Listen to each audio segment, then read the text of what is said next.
Hello friends, welcome back to my channel. ఈరోజు మనం పచ్చిశనగపప్పుతో chutney prepare చేసుకుందాం. చట్నీకి 1/2 కప్ పచ్చిశనగపప్పు, 10 పచ్చిమిర్చి, పచ్చి కొబ్బరి, 2 టమోటాలు. స్టవ్ ఆన్ చేసి బాండీ పెట్టుకొని 3 స్పూన్స్ ఆయిల్ వేసుకోవాలి.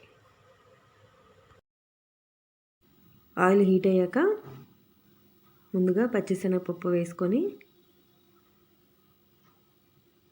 పచ్చిమిర్చి ఎప్పుడైనా కట్ చేసి వేసుకోవాలండి. పచ్చిమిర్చి కూడా యాడ్ చేసుకొని ఫ్రై చేసుకోవాలి.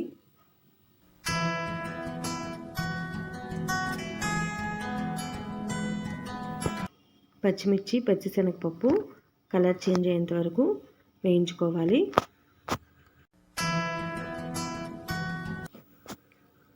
కలర్ చేంజ్ అయిన తర్వాత టమాటా ముక్కలు కూడా యాడ్ చేసుకొని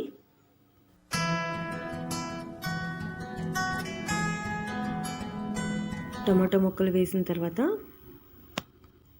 1 మినిట్ మూత పెట్టుకొని ఉడికించుకోవాలి. సిమ్లోనే ఉంచాలండి.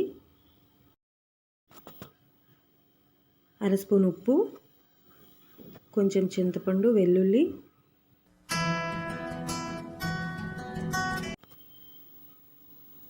1/2 స్పూన్ జీలకర్ర కూడా. చట్నీలో చింతపండు, వెల్లుల్లి, జీలకర్ర వేసుకుంటే టేస్ట్ చాలా బాగుంటుంది. 1 కప్ వాటర్ యాడ్ చేసుకొని వాటర్ అంతా ఇంకిపోయేంత వరకు ఉడికించుకోవాలి. వాటర్ అంతా ఇంకిపోయిన తర్వాత స్టవ్ ఆఫ్ చేసుకొని చల్లారాక మిక్సీ వేసుకునేటప్పుడు పచ్చి కొబ్బరి కూడా యాడ్ చేసుకోవాలి.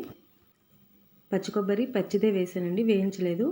ఈ మొత్తంను మిక్సీ వేసుకొని పోపు పెట్టుకుంటే చాలా టేస్టీగా ఉంటుందండి. మనం వేయించుకున్న ప్యాన్లోనే 1 స్పూన్ ఆయిల్ వేసుకొని ఆయిల్ హీట్ అయ్యాక ఎండుమిర్చి, ఆవాలు, జీలకర్ర మనం మిక్సీ పెట్టుకున్న చట్నీలో యాడ్ చేసుకొని ఒకసారి కలుపుకోవాలి. ఈ చట్నీ ఇడ్లీకైనా దోశలకైనా చాలా సూపర్గా ఉంటుంది. మీరు తప్పకుండా ట్రై చేయండి. ఈ వీడియో కనుక మీకు నచ్చినట్లయితే మీ ఫ్రెండ్స్కి, రిలేటివ్స్కి షేర్ చేయండి, లైక్ చేయండి, సబ్స్క్రైబ్ చేయండి.